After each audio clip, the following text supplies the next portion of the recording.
Ерте қартайғыңыз келмесе, сарымсақ қосылған су ішіңіз. Тек қана су ішіп қана қоймай, міндетті түрде осы айтылған үш затты да қосуды ұмытпаңыз. Негізінде әлем ғалымдарының зерттеуіне сүйенетін болсақ, ең ұзақ өмір сүретіндер әрі денсаулығы мықты болатындар жапондықтар.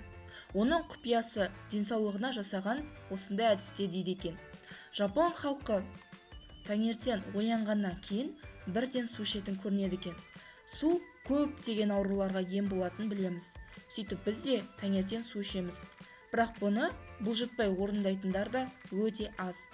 Өздеріңізге мәлім, негізінде су бас ауруларын, жүректің проблемаларын, бронхит, ас қорыту және де басқа ауруларды емдейтін сиқырлы күш.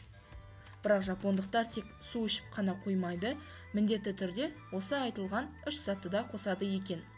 Біріншісі лимон қосылған су. С дәрумені мен калий элементінің қайнар көзі болып табылатын лимон мыңдаған дертке дауа. Нақтырақ айтқанда, иммундық жүйені нығайтады, жүйке жүйесін тыныштандырады, қан қысымын реттейді, ағзаның қышқылдығын қалпына келтіреді, зат алмасуды жақсартады, ас қорыту, асқазан жолдарының жұмысын дұрыстайды, несепті айдайды, теріні тазартып, әжімнің алдын алады, қара дақты кетіреді, қандағы улы затты шығарады. Екіншісі сарымсақ қосылған су. С және В6 дәрумені мен марганец, селен, мыс, кальций, калий, фосфор элементіне бай сарымсақ көптеген дертке дауа. Әсіресе ағзаны бактерия мен вирустан қорғайды, жүректің жұмысын жақсартады, қан тамырларды тазалайды, қанды сұйылтады, беттегі әжімді бөртпені кетіреді. Ал сарымсақ қосылған су суық тию, тұмау, бронхит, мұрыннан су ағу, тамақ ауруларын емдейді, иммунитетті көтереді, ағзадағы артық холестеринді шығарады, қан қысымын реттейді, онкологиялық аурулардың алдын алады. Енді дайындау әдісі. 1-2 тіс сарымсақты қабығынан тазалап, езіп аласыз да, оны эмаль ыдысқа саласыз. Оған 4-5 тамшы зәйтүн майы мен 1 стакан су құйып, отқа қоясыз. 50 градуста қайнатасыз. Осыдан соң 2-3 тілім лимонның шырынын қосып, 15-20 минут бетін жауып қоясыз. Белгіленген уақыттан соң дайын болған емдік сусынды теңдей етіп 2-ге бөліп ішесіз.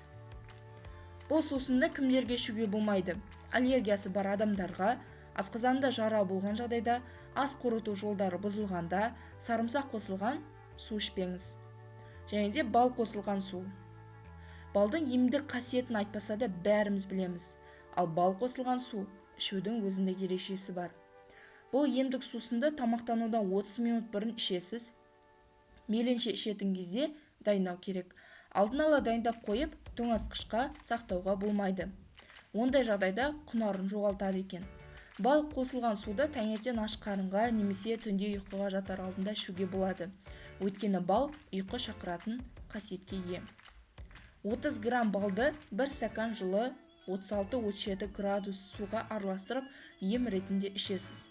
Және де ескеріңіз, ешқашанда балды ысып тұрған, яғни қайнап тұрған шайнекке балмен араластыруға болмайды. Себебі балдың құрамындағы жалпы дәрумендер мен минералдар өзінің жалпы құнын жоғалтады.